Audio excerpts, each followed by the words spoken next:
Welcome to this short lecture on what infographics are. Let's learn what they are, actually. So, just exactly as the screen said.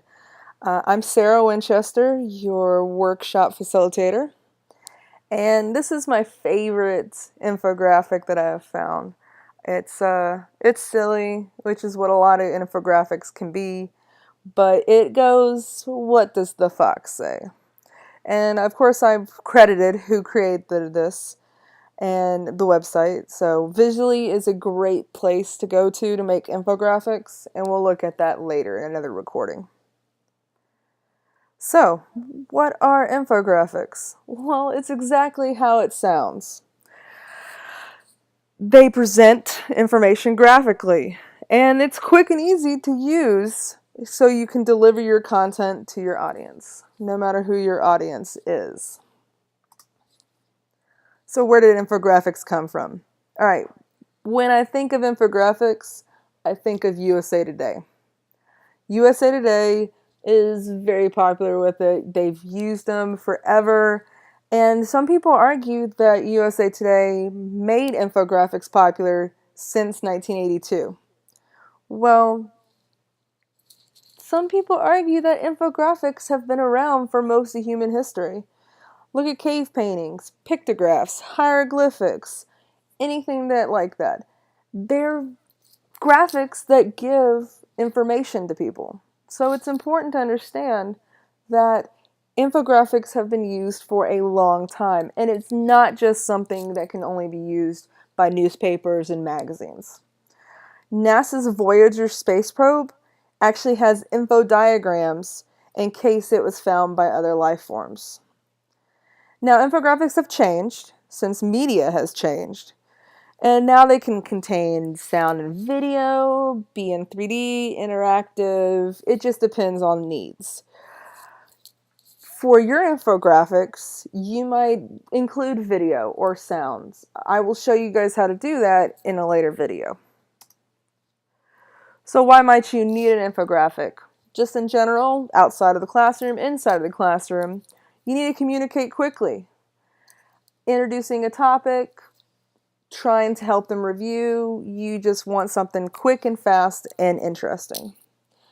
You also know that a verbal or written account is just too complicated or tedious for comprehension. Also, your audience cannot hear or read well, or not at all. If you teach lower grades, pre-K through 3, you might use infographics to help drive home a concept, especially if their reading level is not that great. So how can you use infographics in the classroom? Like I've said before, introducing or reviewing a topic. That's teacher made. You have made that. You have created it. You've posted on your website, or you've made a poster, anything like that. Or if you're looking for something else to assess your students with, this is a great way to assess without doing the dreaded paper and pencil test. And it's also a good way to exhibit classroom or school information for the parents or the community. So, types of infographics. You have text boxes, sequences, maps, diagrams, and charts and graphs.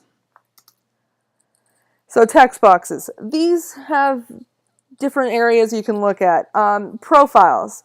Like a bio box, you might use that if you are trying to talk about a historical figure. At a glance, just quickly showing what something is. In a nutshell, summarizing pretty much. Quick tips, math classes, you might like this to help them remember how to do a certain math concept. Or a fact box. History classes, you know this is for you. So horse races, these are your lists, ordinal lists, outlines, rankings, scores. You can use these to help give out information to the community. And you got your twofers, before and after, pros and cons, problem and solution, compare and contrast. Obviously your twofers will work for everybody. You also have your sequences. These are your demos, how-tos, and your timelines. Again, self-explanatory. Your demos could be how to run an experiment. A how-to, again, run an experiment, how to solve a problem, how to write an essay. And timelines. Plot summary could be in this. Obviously, a historical event, anything like that. And then you got your maps. These are great for social studies, telling where things are, giving the geological locations, or data and statistical. If you are looking at economies of the world, you can show where the economies are and also look at GDP. You also have diagrams, your cutaways, your schematics, obviously diagrams, figures, and illustrations. This could work with anybody. This is more creative, so use as necessary. And then you got your charts and graphs. Math, science, and parts of social studies, I'm looking at you. Pie, bar, fever plots, scatter plots, flow charts. So let's look at design tips for all infographics. Infographics must always be able to stay alone. So you're not necessarily including it inside of a text. You are making it stand. It gives the information that you need. Also, thoroughly research your topic before you begin. Group things. If you are talking about types of verbs, make sure you group the types of verbs separate from each other on your infographic. Give credit where credit is due. If you get information from somebody else or you are using pictures, videos, anything like that, make sure you give credit where credit is due. And also, if you created it, make sure your name's on there so that everybody knows you made it.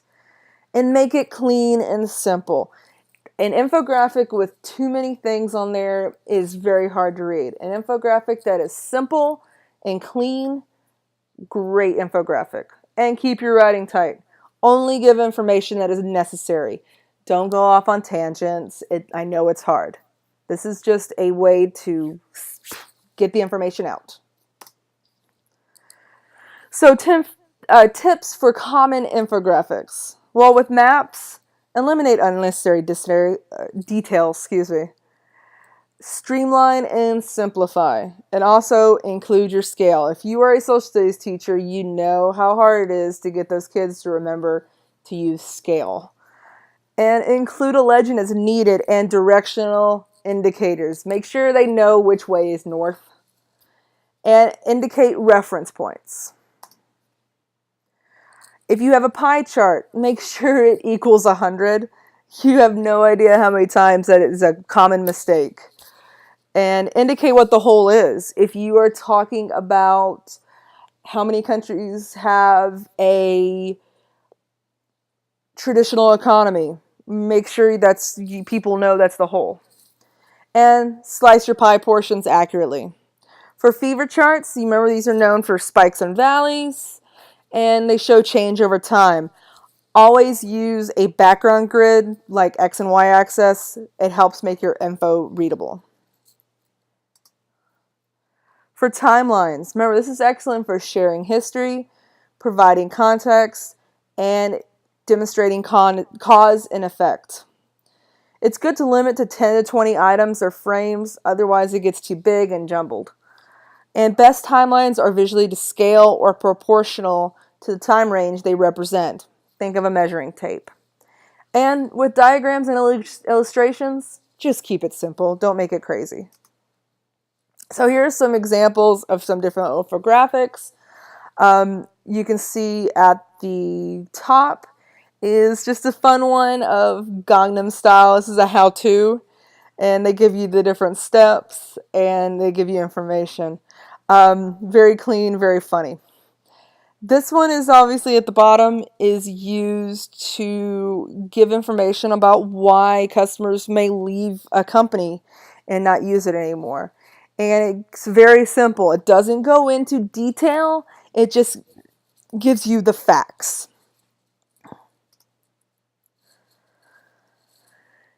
To the right is a type of infographic giving different types of verbs. That's one I've created, and it tells what the types of verbs are and then examples. And then this one is just fun, talking about the different characters, their associations from Clone Wars. So web applications for infographics. You have Visually, Infogram, Easily, Dippity, and Pictochart. My favorites are Visually and Pictochart. I've also started learning how to use Dippity, which is a great way to make timelines. So now you're ready to start. Luckily with infographics, you get to play around with some fun ways to display your information. Most web applications luckily have tutorials that allow you to learn how to use them, or they have pre-made templates. If you're just starting out, use pre-made templates. It saves you so much trouble. It just takes a little creativity. Now, on other pages, you will find other videos that will show you how to use a various amount of different web applications. I'm going to say for the beginner, always go with web applications. The more detailed drawing ones you will find is done by graphic designers. If you are a graphic designer, awesome, go for it. And guys, this is a great book right here. White Space is Not Your Enemy. This is where I got a lot of the information from. It talks about anything you could want for graphic, web, and multimedia design. It's a great resource if you're trying to bring more technology and design into your classroom. I strongly suggest you get it. All right, thank you guys so much.